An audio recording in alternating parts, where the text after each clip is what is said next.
What's going on, guys? Unknown Player here, and today we've got an absolute mountain of Destiny 2 topics to go over. We've got our very first Iron Banner details on how the event is going to work with some of the rewards, some secret treasure chests that have been discovered.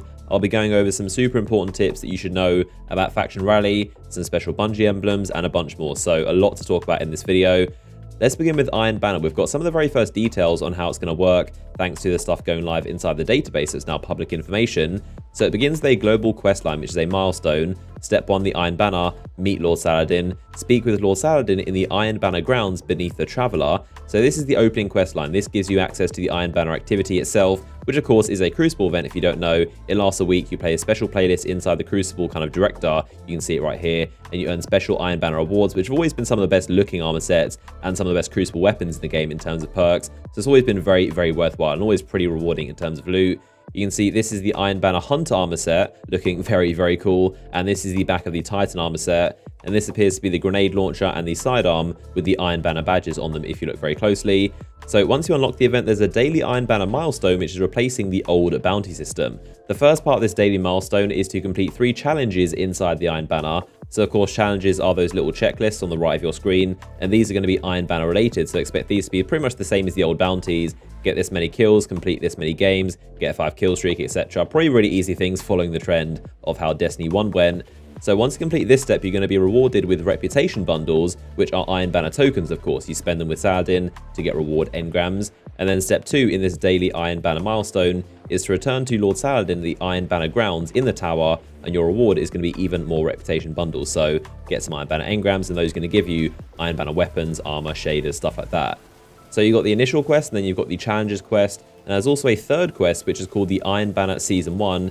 Collect 10 Iron Banner packages during Season 1. So this is slightly more long-term, and I don't know exactly what it means by a package, but I'm guessing it means Iron Banner engrams when you turn in tokens and rank up. That's just my assumption, but you need to collect 10 of these Iron Banner packages, and your reward for this first season is going to be a seasonal reward. Now, there are 2 Iron Banner emblems that we can see so far in the database. You can see Shades of Radagast, which is a really nice looking one. This is the Iron Banner Wolf with the flames all over it. And there's also Fellwinter's Frost, which is the Iron Banner tree with the crest all over it. So 2 very nice looking emblems.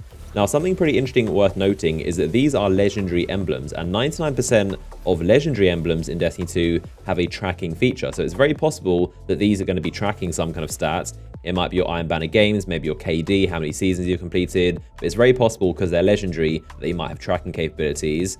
So a lot of information there. Lord Saladin is going to be the vendor for Iron Banner, to nobody's surprise. He's going to be in a special area of the tower called the Iron Banner Grounds. You're going to have daily milestones replacing your bounties. You're going to get Iron Banner tokens, which you turn into Saladin for loot, just like most vendors. And they're referring to each Iron Banner event as a season. So I'm guessing each month is going to be a season, and it's going to progress throughout the year. So there you go, some first details of Iron Banner. And of course, Bungie is going to be announcing the dates of Iron Banner very soon with some more details. Of course, I'll be making a video when that info is live, so stay tuned on this channel. So next up, let's talk about some secret chests, keys, and treasures, in particular the Looter Palooza and Dance Party ones, which I mentioned in a recent video, but it turns out these were actually time-gated, and they actually went live with the Faction Rally. So most of the faction areas do have these terminals which require dance parties and Looter Palooza keys. Now, one way you actually have a small chance of getting the Looter Palooza key is inside the raid when you beat Callus, the final boss. If you're lucky, you might get one. Now, with this key, you can spend it on the Looter Palooza terminal to begin this event, and it's almost like a public event inside the actual tower, which is funny. Now, for this, Cade has actually hidden a bunch of treasure chests around the tower, and they seem to mostly reward Glimmer, which is really weird. And then once the event ends, you can actually open up the Dance Party one, and this spawns the Dance Party chest, and also gives out Glimmer while playing some music. So it's really strange. I feel like there's something we've got to be missing here, because there's got to be something else dropping from these chests than just Glimmer. I mean, there are loads of terminals at all 3 of the factions, so I'm thinking that maybe doing it in a certain combination or order, or maybe doing all the terminals on one character unlocks the real reward, maybe a quest, but who knows. I'll be sure to let you guys know if something more comes of this. Now, this I saw from More Console, and this is actually originally found by a YouTuber called Mythical Random, and I'm pretty sure he was the first in the world to actually find this and post it online. So full credit goes to Mythical Random. I'll of course link his channel down below in the description. So let's talk about Faction Rally. So as you probably know, you do activities for tokens, which you can trade into a faction vendor for, of course, faction rewards. Now, the weird thing is that tokens seem to be really, really easy to get. The game practically throws them at you, and especially if you know which activities to do, you can get a bunch of these faction tokens. So I wanted to go through which are the most efficient ways and methods to actually get these tokens, and it really depends on how much fun you want to have. I mean, there are methods which are super boring and tedious, but do give you a ton of tokens, and there are more fun, normal methods that aren't quite as efficient. So it's really up to you, but I'll go through all the options. Now, by far the best and most efficient method is going to be lost sectors. These are basically the same, all of them across the locations, but of course they differ in structure and layout and how many explosives they have in them. So you go in, shoot the explosive, go back out or fast travel, and then go back into the lost sector, and they'll respawn. You don't even have to do the boss. It's that simple. You just rinse and repeat, and it's probably better if you don't even kill the boss or kill enemies, because they just slow you down, and it's going to lock you out anyway and stop giving you loot. So the chests won't even give you rewards, and even if they did, they don't give you faction tokens anyway. So killing the enemies and the bosses is only a waste of time. Just go in, destroy the faction supplies, and get tokens, and then go back out.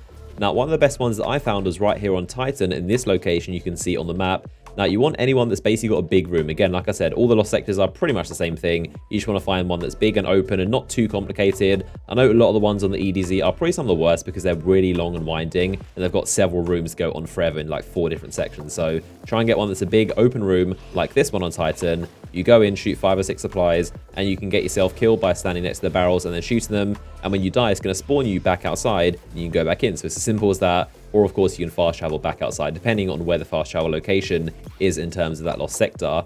So like I said, this is definitely the best method for tokens, but it's not really that fun and it's pretty boring, to be honest. If you do want a simple, more fun and kind of entertaining and also social grind, the heroic public events are definitely the way forward. Basically, the answer to everything in Destiny 2 has always been public events, but these ones give you 8 tokens, which is crazy. I'm pretty sure you only get 5 for a nightfall. Like, the other activities seem really, really bad for tokens, but public events just give you 8 every single time you do it heroic, which of course by now is really, really easy.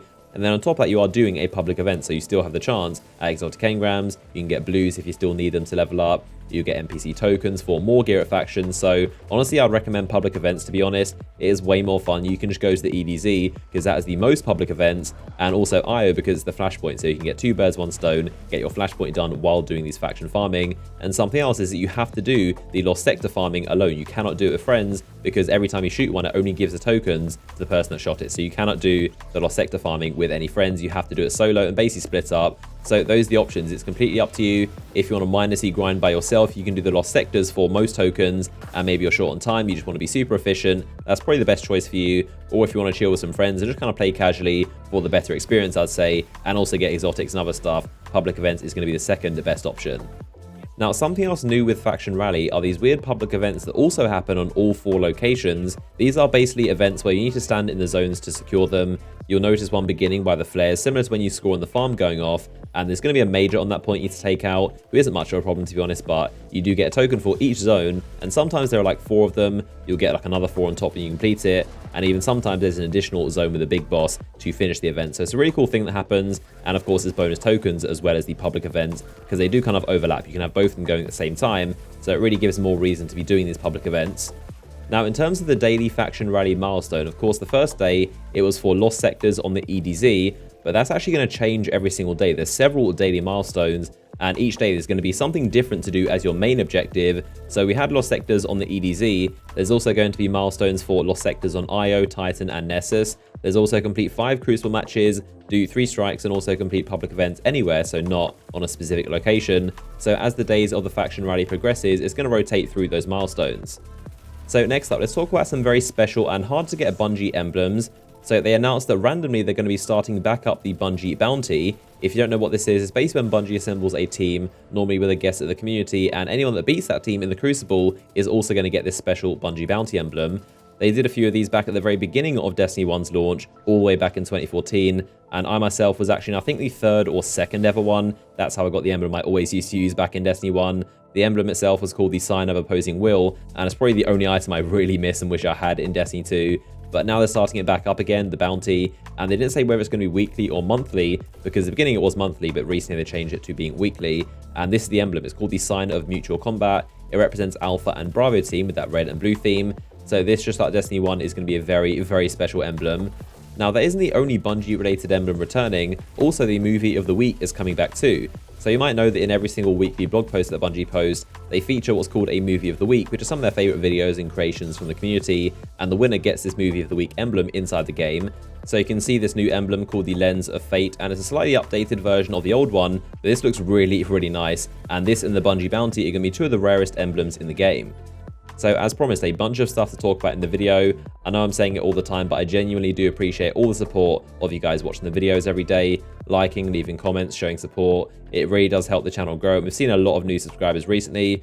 If you enjoyed the video, a like rating would be massively appreciated. I've got a bunch more Destiny 2 videos on the way very soon, so stay tuned. If you want to watch another video from me, then click the image on screen right now. It's one of my favorite videos I've made for Destiny 2, so I think you guys will enjoy it. But as always, I appreciate you guys watching, and I'll see you guys in the next one.